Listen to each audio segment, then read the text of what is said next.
Assalamualaikum warahmatullahi wabarakatuh. Waalaikumsalam warahmatullahi wabarakatuh. Bismillahirrahmanirrahim. Anak sekalian, hari ini Selasa tanggal 16 Februari di kelas 11 IPS 2 jam ke-3 dan jam ke-4 PTM. Saya akan menjelaskan tentang pajak dalam pembangunan ekonomi. Bab ini, judul ini sama dengan yang di buku paket.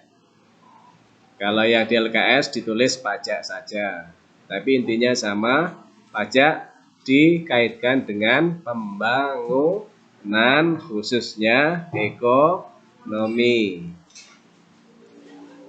Sudah bisa dibuka LKS-nya sama buku paketnya. Saya memulai dari buku paket ya.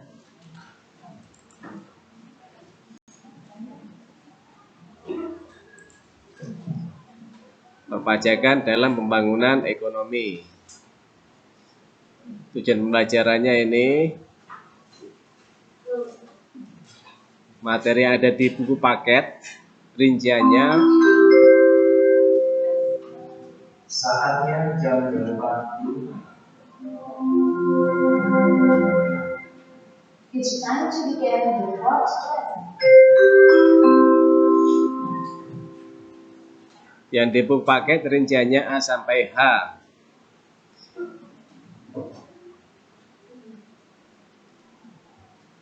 Setiap wajib pajak itu harus membayar pajak. Maka setiap wajib pajak akan memiliki objek pajak dan nomor pokok wajib pajak disingkat NPWP. Setiap subjek pajak atau warga negara yang berikutnya disebut subjek pajak wajib membayar pajak. Maka bisa disimpulkan pajak hukumnya wajib. Bisa dilihat di buku paket halaman 153. Saya lanjut. Ini adalah peta konsep. Pengertian pajak nanti kita jelaskan. Fungsi dan manfaat pajak. Budgeter maksudnya adalah terkait dengan anggaran. Jadi kalau ada kata-kata budgeter itu berarti anggaran. Anggaran dalam hal ini dihubungkan dengan anggaran pemerintah. Ada dua, ada APBN, ada APBD. Kalau APBN itu anggaran terkait dengan pemerintah pusat. Kalau APBD terkait dengan pemerintah daerah. Pemerintah daerah ada dua, provinsi dan kabupaten garis miring kota. Distribusi, alokasi ini adalah penempatan. Jadi pajak itu akan ditempatkan di mana saja, itu masuk alokasi. Contoh, pajak Banyuwangi, total pajak yang diterima oleh warga Banyuwangi, yang dibayar oleh warga Banyuwangi akan dibayarkan kepada pemerintah. Pemerintah berhak untuk mengalokasikan kemana saja. Yang jelas Banyuwangi dapat yang lebih banyak karena yang membayar adalah warga Banyuwangi. Distribusi ini adalah pemerataan, maksudnya adalah bahwa pajak itu harus merata kepada setiap warga. Regulasi maksudnya adalah pajak itu ada payung hukumnya, tidak abal-abal ya. Pajak itu resmi. Berikutnya perbedaan pajak dengan pungutan ya. Pajak dan pungutan jelas berbeda. Yang dimaksud di sini adalah pungutan resmi. Beda. Persamaannya adalah apa? Sama-sama iuran. Ya. Bedanya apa? Nanti di pengertian pajak. Asas pemungutan pajak nanti kita jelaskan. Jenis pajak akan kita jelaskan. Sistem pemungutan pajak. Dah, kita lanjut mulai kepada materi. Inilah regulasi yang terkait dengan pajak, bahwa pajak itu dilaksanakan oleh pemerintah karena disahkan oleh peraturan atau regulasi. Dasar hukumnya apa? Undang-Undang Nomor 6 Tahun 1983. Di situ ketentuannya tentang ketentuan umum dan tata cara perpajakan. Kemudian dirubah lagi menjadi Undang-Undang Nomor 16 Tahun 2009. Di situ bahwa pajak, definisi pajak, nah ini pajak itu adalah kontribusi wajib. Kontribusi itu iuran. Wajib dikenakan kepada siapa? Warga negara. Warga negara yang terutang oleh orang pribadi.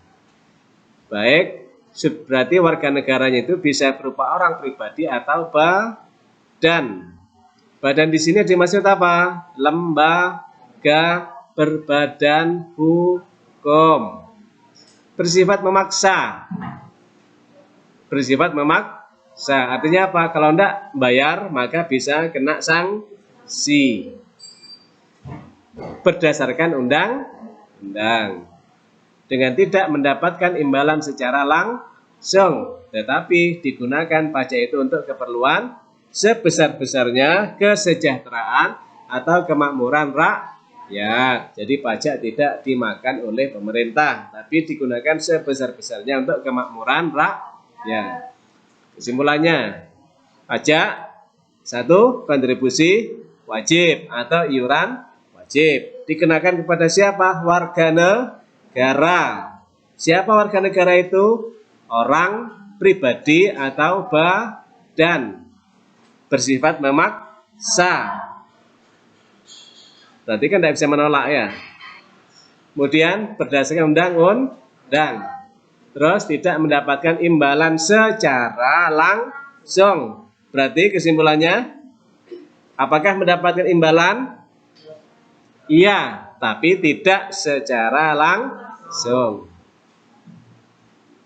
Imbalannya pasti dapat. Kita bayar pajak, itu pasti dapat imbalan, tapi tidak secara langsung. Contoh, bayar pajak PBB. Dapat imbalan enggak? Dapat nanti. Misalkan apa? Perbaikan jalan. Asalnya jalan berupa tanah menjadi aspal. Akhirnya apa? Harga tanah baik, itu imbalan secara tidak langsung. Dan digunakan untuk kemakmuran masyarakat. Fungsi pajak ini anggaran. Anggaran masuk di dalam APBN atau kalau pemerintah daerah namanya APBD. Lanjut. Fungsi mengatur reguler. Ini untuk mengatur atau untuk mencapai tujuan. Tujuan dari siapa? Tujuan dari pemerintah. Terus manfaat pajak, pembangunan sarana umum. Contoh apa? Jalan, jembatan, sekolah, pasar, rumah sakit, apalagi RTH, ya kan? Lapangan, apalagi makam mungkin ya, makam ya kan, kadang ada bantuan kan, dan lain sebagainya. Terus pertahanan keamanan, ini bisa dibaca sendiri ya.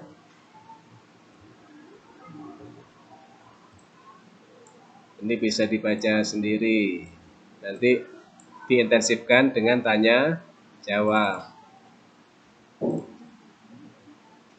Nah ini saya akan melanjutkan tentang tarif. Apa tarif? Apa tarif? Prosentase yang dikenakan dalam pajak. Contohnya apa? Contohnya apa? Saya mempunyai rumah seharga 100 juta. Tarif pajaknya adalah 2%. Maka pajak yang dikenakan kepada saya berapa? 100 juta kali 2%. Berarti berapa? 20 juta gitu. Jadi punya tanah, punya rumah harga 100 juta dikenakan 2%. Maka pajaknya adalah 20 juta. Itu contoh tarif ya.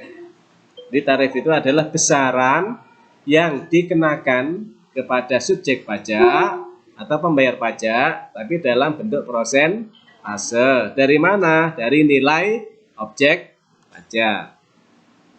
Tarif pajak proporsional ini sebanding. Jadi tarif pengenaan pajak yang tetap atas berapapun dasar pengenaan pajaknya. Contoh PPN dikenakan tarif sebesar 10%. Apa PPN? Pajak pertambahan nilai. Jadi 10% ini semuanya kena sudah. Baik harganya mahal atau murah. Sama 10%. Terus tarif pajak tetap. Tarif pajak ini bersifat tetap. Tidak menyesuaikan. Contohnya apa? Materai. Harganya 6.000. Sekarang ada materai yang 10.000 yang terbaru berlaku mulai Januari 2021. Pajak degresif. Pajak ini, pengenaan pajak ini yang menurun seiring dengan peningkatan dasar pengenaan pajak. Jikalau objek pajaknya tinggi, tarifnya tuh turun. Misalkan saya buatkan contoh begini. Ini contoh ya. Saya buatkan contoh.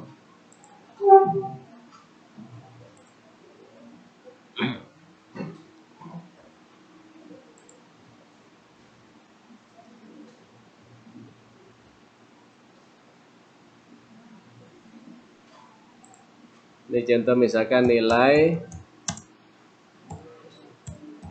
objek pajak. Terus ini nama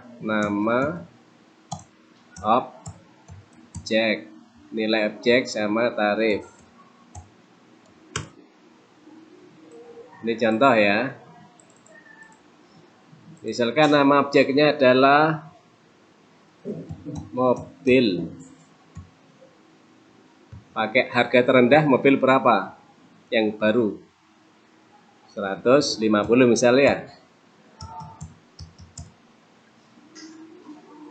Yang terendah.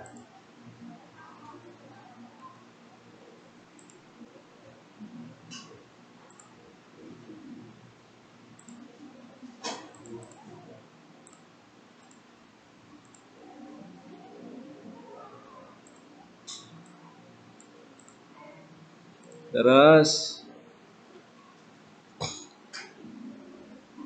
bus atau truk dulu ya. Truk berapa terendah?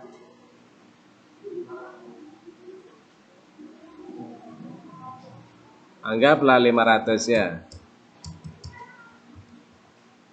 500 juta. Terus bus anggap terendah 1,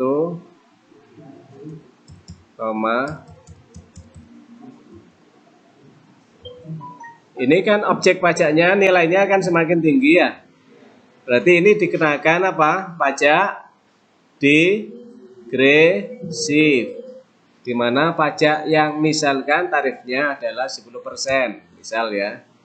Ini 10% pertama. Maka semakin tinggi nilai objek, semakin rendah tarif. Berarti bisa nyusut. Bisa kita susutkan. Nah, kok sama? 9, 8, Semakin tinggi nilai objek pajak, maka tarif semakin menurun. Ini namanya apa? Degresif. Apa pengaruhnya? Maka kalau semakin besar nilai objek, maka kalau dikenakan sama pakai tarif yang proporsional, itu maka nilainya yang dirugikan yang semakin besar. Padahal besarannya atau nilai berupa rupiah tetap lebih banyak yang semakin besar nilai objek. Contoh, ini kalau dikalikan maka ini kan sama dengan dikali, ini kan berapa nilainya?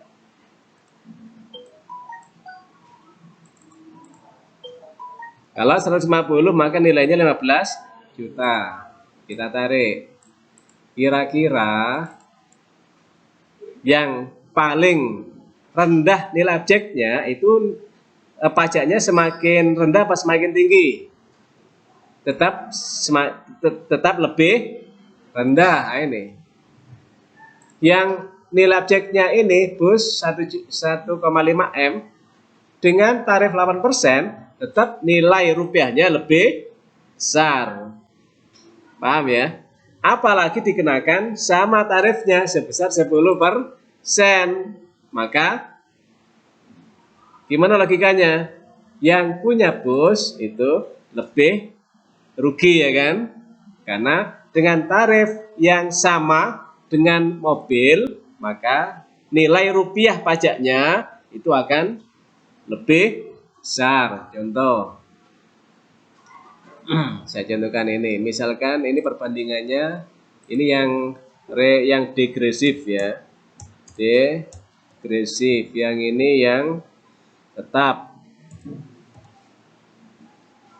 Apa yang proporsional misalnya gitu ya, proporsional.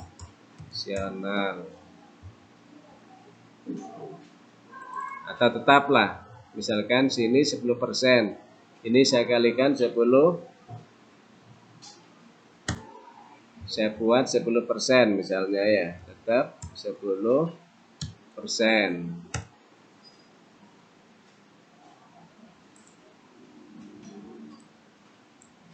Maka di sini ya kan, kalau dikalikan berapa selisihnya, ini bisa kalian bandingkan selisihnya itu kira-kira untuk yang pemilik barang tersebut kira-kira rugi apa enggak perbandingannya. Di sini antara 45 juta dengan 5 juta itu rugi berapa? 5 juta. Antara 120 dan 150 rugi 30 juta. Gitu ya. Ini salah satu tarif fungsi daripada tarif pengenaan kepada objek pajak. Terus berikutnya adalah tarif pajak progresif. Tarif pajak ini tarifnya bertambah seiring dengan peningkatan dasar pengenaan pajak. Tarifnya bertambah seiring dengan naiknya nilai objek pajak. Ini namanya apa? Progresif. Jadi nilai semakin besar, tarif semakin besar. Paham ya? Kalau yang degresif ini nilai semakin besar, tarif semakin kecil atau menurun. Kalau progresif nilai semakin besar, tarif semakin besar. Itu dikenakan kepada apa? PPh. Penghasilan semakin besar, tarifnya semakin besar. Contoh adalah guru PNS atau PNS ya. Itu yang golongan 3, kan ada golongan 3, golongan 4 ya. 3A, B, C, D. 4A, B, C, D, E. Itu antar golongan itu gajinya beda-beda. Maka semakin besar gaji, tarifnya semakin naik. Nah, gitu. Kok bisa begitu? Ya enggak tahu. Itu kan namanya apa? Pajak. Pajak itu bersifat memaksa. Dasar memaksanya apa? Ada regulasi, dikuatkan dengan undang-undang. Ya diterima. Tetapi enaknya apa? Pajak tujuannya adalah untuk sebesar-besar kemakmuran. Nah itu. Enaknya di situ. Makanya tetap lebih enak bayar pajak. Terus ini adalah tentang tadi pertanyaan perbedaan antara pajak dan pungutan resmi. Ini balas jasa. Kalau pajak diterima secara langsung balas jasanya. Kalau tidak diterima secara langsung. Kalau pungutan diterima secara langsung. Contoh apa? Pajak reklame. Dikasih tempat, pasang reklame, bayar pajak. Jadi dikasih tempat, bayar pajak, langsung dikasih tempat. Itu langsung. Contoh apa lagi? Jasa parkir. Naruh sepeda motor di pinggir jalan, langsung dikasih balasan langsung apa? Dijaga. Dan lain-lain ya. Itu kalau pungutan.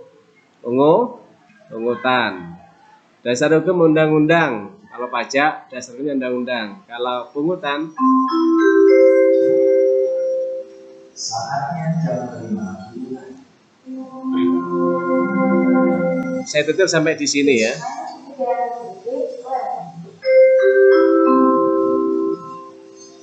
Saya tutup sampai di sini perbedaan pajak dengan pungutan. Kalau pajak dasar hukumnya undang-undang, kalau pungutan resmi peraturan pemerintah, keputusan menteri, peraturan daerah. Maka pajak reklame jasa parkir itu pakai perda dan sebagainya. Ini bisa dipelajari ya di sini. Ini sifat bayar paksa. Kalau yang pungutan resmi sesuai dengan kebijakan pemerintah. Nanti kalau ada pertanyaan silakan ditanyakan. Kalau tidak ada waktu maka boleh bertanya di grup Mapel ya. Nanti pertemuan berikutnya akan kita lanjutkan di yang di sini ya. Jadi untuk berikutnya kita lanjutkan yang di sini. Tinggal ini nanti ya. Gitu ya. Saya akhiri. Assalamualaikum warahmatullahi wabarakatuh.